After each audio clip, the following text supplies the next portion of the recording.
તો સુરેન્દ્રનગર શહેરની મધ્યમાં આવેલ હેડ પોસ્ટ ઓફિસ અને પાસપોર્ટ ઓફિસને ફરી બોમ્બથી ઉડાવી દેવાની ધમકી મળતા દોડધામ મચી ગઈ છે। ધમકીને પગલે હેડ પોસ્ટ ઓફિસ તેમજ પાસપોર્ટ ઓફિસના કર્મચારીઓને બહાર કાઢી પોલીસ દ્વારા તપાસ હાથ ધરવામાં આવી છે। Surendranagar LCB, SOG, D staff, bomb squad તેમજ ડોગ સ્ક્વોડ સહિતની ટીમો દ્વારા હેડ પોસ્ટ ઓફિસમાં ચેકિંગ હાથ ધરવામાં આવ્યું છે। ચેકિંગ દરમિયાન પોસ્ટ ઓફિસમાં તેમજ પાસપોર્ટ ઓફિસમાંથી કોઈપણ શંકાસ્પદ વસ્તુઓ નહીં મળી આવતા રાહત થઈ છે। ત્યારે ધમકીભર્યો ઈમેલ કોને મોકલ્યો અને ક્યાંથી આવ્યો તે દિશામાં પણ પોલીસે વધુ તપાસ હાથ ધરી છે।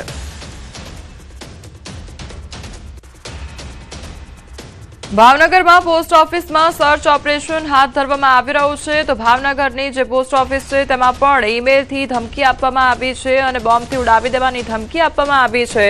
તો પોસ્ટ ઓફિસને આરડીએક્સથી ઉડાવી દેવાની ધમકી આપવામાં આવી છે। રાજકોટ રિજનલ ઓફિસની સૂચનાથી સર્ચ ઓપરેશન હાથ ધરવામાં આવ્યું છે।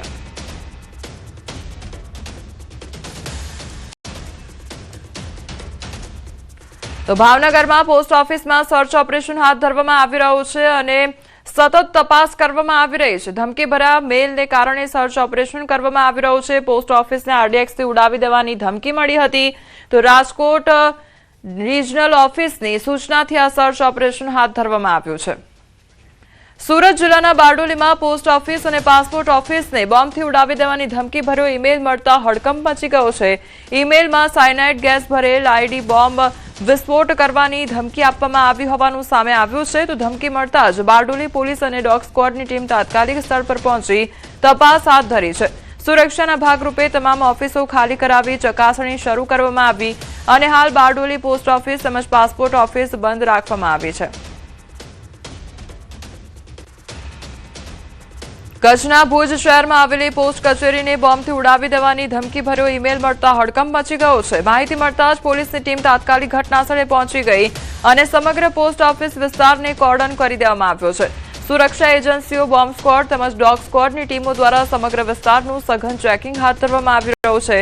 તો હાલ પોલીસ દ્વારા તપાસ ચાલી રહી છે અને ઈમેલ કોણે મોકલ્યો તે અંગે પણ તપાસ શરૂ કરવામાં આવી છે। તો આ તરફ જૂનાગઢમાં પોસ્ટ ઓફિસને બોમ્બથી ઉડાવી દેવાનો મામલો સામે આવ્યો છે। ગાંધીગ્રામ પોસ્ટ ઓફિસમાં સર્ચ ઓપરેશન પૂર્ણ થયું છે। તપાસ દરમિયાન કોઈ વાંધાજનક વસ્તુ ન મળી તો 1 કલાક સુધી હાથ ધરાયું છે સર્ચ ઓપરેશન। સર્ચ પૂર્ણ થતા પોસ્ટ ઓફિસ રાબેતા મુજબ શરૂ કરવામાં આવી છે। એસઓજી, એલસીબી પોલીસની ટીમે કામગીરી કરી છે। બોમ્બ સ્ક્વોડ, ડોગ સ્ક્વોડ દ્વારા સર્ચ હાથ ધરવામાં આવ્યું છે।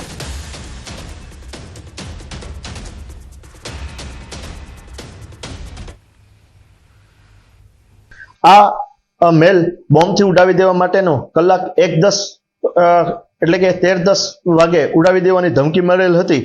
જે અનુસંધાને બીડીડીએસ દ્વારા હેડ ઓફિસની અંદર તુરત જ સર્ચ ઓપરેશન કરવામાં આવેલ હતું। સર્ચ ઓપરેશન દ્વારા કોઈ પણ જાતનું વાંધાજનક વસ્તુ મળેલ ન હતું। એકદમ ખેરિયત હોય અને હેડ પોસ્ટ ઓફિસને કલાક 14:00 એટલે કે 2 વાગે શરૂ કરી દેવામાં આવશે। Thank you. સમાચારમાં આગળ વાત કરીશું અંગ દજાડતી ગરમી વિશે।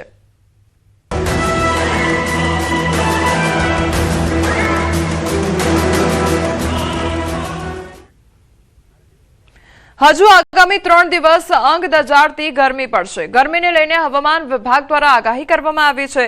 તો આગામી 3 દિવસ હીટવેવની આગાહી કરવામાં આવી છે। આગામી 48 કલાક 9 જિલ્લામાં ઓરેન્જ એલર્ટ જારી કરવામાં આવ્યું છે।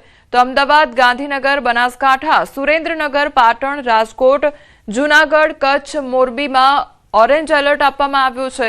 તો 13 જિલ્લામાં યલો એલર્ટ જારી કરવામાં આવ્યું છે। અમરેલી, આણંદ, ભાવનગર, બોટાદ, ગીર સોમનાથ, ખેડા, મહેસાણા, પોરબંદર, સાબરકાંઠા, વડોદરામાં યલો એલર્ટ જારી કરવામાં આવ્યું છે। તો આગામી 3 દિવસ હજુ તાપમાન વધશે તે પ્રકારની આગાહી કરવામાં આવી છે। હીટવેવની આગાહી કરવામાં આવી છે। 10 से 16 मार्च तक 10-11 हम सीवियर हीट वेव का वार्निंग दे रहे हैं ऑरेंज कलर के साथ। इसमें आइसोलेटेड पॉकेट्स जो डिस्ट्रिक्ट अभी आ रहा है गुजरात रीजन में आ रहा है, बनासकांठा, पाटन, गांधीनगर, अहमदाबाद। और येलो वार्निंग के साथ जो हीट वेव का वार्निंग दिया गया है इसमें है मेहसाना, साबरकांठा, खेड़ा, आनंद, वडोदरा, बहरूच और सूरत के लिए दिया गया है। और जो सौराष्ट्र कच्छ में severe heat wave orange colour के साथ वार्निंग दिया गया है आइसोलेट फ्यू पॉकेट्स में। इसमें है सुरेंद्रनगर, राजकोट, जूनागढ़, मोरबी और खेड़ा के लिए दिया गया है। वार्म नाइट का भी वार्निंग दे रहा है डे 1 में आज के लिए 10 मार्च अहमदाबाद, गांधीनगर, बनासकांठा, आनंद, पाटन, कच्छ, सुरेंद्रनगर और दीव के लिए दिया गया है। તો આગામી 3 દિવસ હીટવેવની આગાહી કરવામાં આવી છે, ત્યારે કયા વિસ્તારમાં યલો એલર્ટ જારી કરવામાં આવ્યું છે અને કયા વિસ્તારમાં ઓરેન્જ એલર્ટ જારી કરવામાં આવ્યું છે તે મેપના માધ્યમથી આપણે સમજીશું। અહીંયા તમે જોઈ લો, કચ્છની વાત કરવામાં આવે તે સિવાય મોરબી, સુરેન્દ્રનગર, અમદાવાદ, ગાંધીનગર, પાટણ, બનાસકાંઠા તમામ જે વિસ્તાર છે ત્યાં આગળ ઓરેન્જ એલર્ટ આપવામાં આવ્યું છે। રાજકોટ અને જૂનાગઢમાં પણ ઓરેન્જ એલર્ટ। ત્યારે બીજી વાત કરવામાં આવે યલો એલર્ટ વિશે તો જામનગર, પોરબંદર, ગીર સોમનાથ, અમરેલી, ભાવનગર, બોટાદમાં યલો એલર્ટ આપવામાં આવ્યું છે। આણંદ, વડોદરા, ભરૂચ અને સુરતમાં યલો એલર્ટ છે। આ તરફ મહેસાણા અને સાબરકાંઠામાં પણ યલો એલર્ટ જારી કરવામાં આવ્યું છે। એટલે આ તમામ વિસ્તાર છે કે જ્યાં ઓરેન્જ અને યલો એલર્ટ જારી કરવામાં આવ્યું છે, પરંતુ રેડ એલર્ટ એક પણ વિસ્તારમાં નથી। આગામી દિવસોમાં હજુ પણ અંગદજાળતી ગરમીનો અહેસાસ થશે અને હીટવેવની આગાહી કરવામાં આવી છે, એટલે લોકોને પારાવાર જે ગરમીનો સામનો છે તે કરવો પડશે।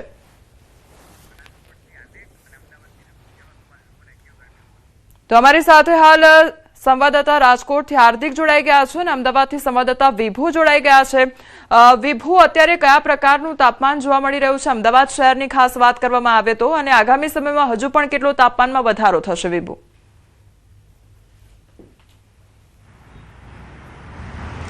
કોમલ, અત્યારે જે ગુજરાતમાં પવન ફૂંકાઈ રહ્યા છે તે ઉત્તર પૂર્વના પવનો ફૂંકાતાની સાથે જ મહત્તમ તાપમાન 41 ડિગ્રીએ પહોંચી ગયું છે અને અત્યારે અમને અમદાવાદમાં જે આપને રસ્તાઓ બતાવીશ કે સુમસામ જોવા મળી રહ્યા છે। ગણ્યા ગાંઠિયા વાહનો છે તે પસાર થઈ રહ્યા છે, પરંતુ જે રીતે ગરમીનો પ્રકોપ વધી રહ્યો છે, હજી ઉનાળાની શરૂઆત જ થઈ છે અને શરૂઆતમાં જ તાપમાન 41 ડિગ્રીએ પહોંચી ગયું છે અને આજે હવામાન વિભાગ દ્વારા અમદાવાદ શહેરમાં ઓરેન્જ એલર્ટ આપ્યું છે કે જેના કારણે હવે 43 થી 45 ડિગ્રી વચ્ચે આસપાસ તાપમાન થઈ શકે તેવું હવામાન વિભાગનું અનુમાન છે અને આ કલર કોડ આપવામાં આવે એટલા માટે જ આવે છે કે લોકોને એક પ્રકારની જાણ થાય કે આજે અમદાવાદ શહેરનું તાપમાન કેટલું રહેશે। પરંતુ જ્યારે ઓરેન્જ એલર્ટ હોય, યલો એલર્ટ હોય કે રેડ એલર્ટ હોય તેવા સંજોગોમાં લોકોએ ખાસ કરીને તકેદારી રાખવાની હોય છે કે 1 થી 4 વાગ્યા સુધીનો જે સમય હોય છે ત્યારે સૂર્યનો પ્રકોપ છે તે ખૂબ જ હોય છે અને તેના કારણે જો કામ ન હોય તો ઘરની બહાર ન નીકળવું જોઈએ તેવી પણ સલાહ આપી રહ્યા છે। સાથે પાણી પીવાનું વધારે પડતું રાખી જેના કારણે ડિહાઇડ્રેશનથી બચી શકાય। પરંતુ સમગ્ર ગુજરાતની વાત કરીએ તો સમગ્ર ગુજરાતમાં અત્યારે જે રીતે તાપમાન વધી રહ્યું છે અને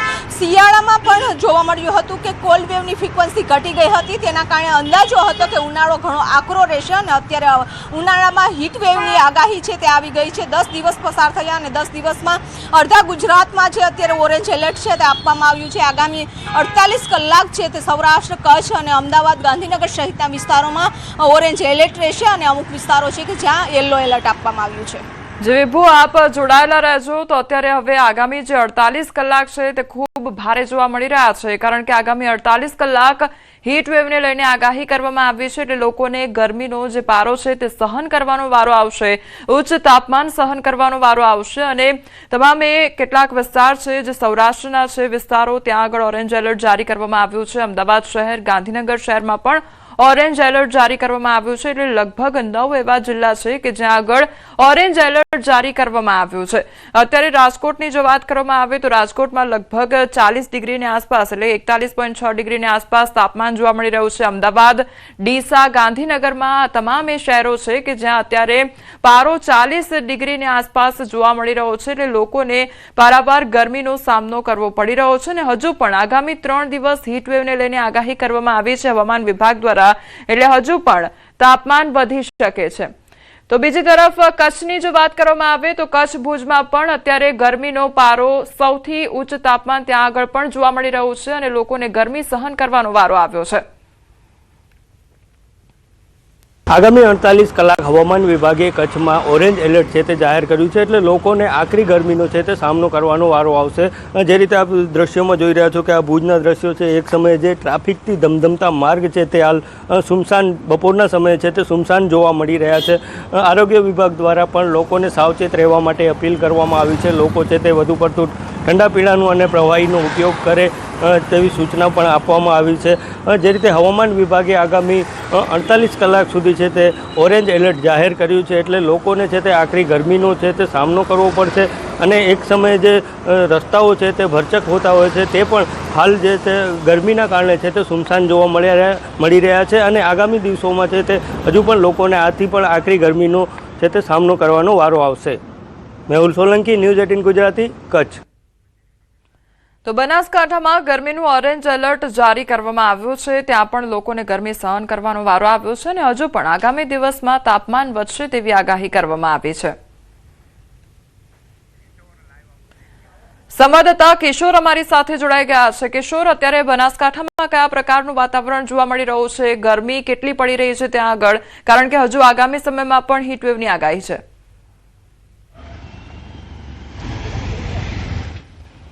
ચોક્કસથી કોમલ, બનાસકાંઠા જિલ્લામાં છેલ્લા 2 દિવસથી જે મહત્તમ તાપમાન છે તે 41 ડિગ્રીને પાર કરી ચૂક્યું છે અને મિનિમમ જે તાપમાન છે તે 20 ડિગ્રીના આસપાસ છે। આમ ગરમીમાં સતત વધારો જે છે તે 2 દિવસથી થઈ રહ્યો છે અને હવામાન વિભાગ દ્વારા 48 કલાક માટે જે ઓરેન્જ એલર્ટ જાહેર કરવામાં આવ્યું છે તેની જે રસ્તાઓ છે ત્યાં અત્યારે એકલ દોકલ વાહનો જે જોવા મળી રહ્યા છે।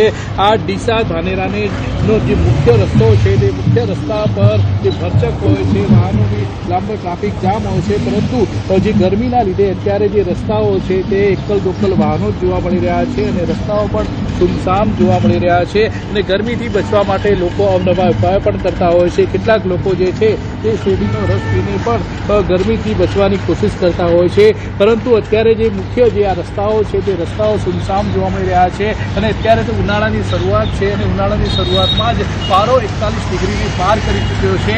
આગામી જે ઉનાળો જે આવશે, જે ખરો જે તાપ આવશે તેને લઈને લોકો ચિંતિત બની રહ્યા છે। ત્યારે તો ઓરેન્જ એલર્ટ આપવામાં આવ્યું છે, પરંતુ બનાસકાંઠા જિલ્લો એ વિસ્તાર છે, વાવથરાદ એ વિસ્તાર છે કે ત્યાં રેડ એલર્ટ પણ આપવામાં આવતું હોય છે અને 44 ડિગ્રીએ પારો પણ પહોંચતો હોય છે। કોમલ।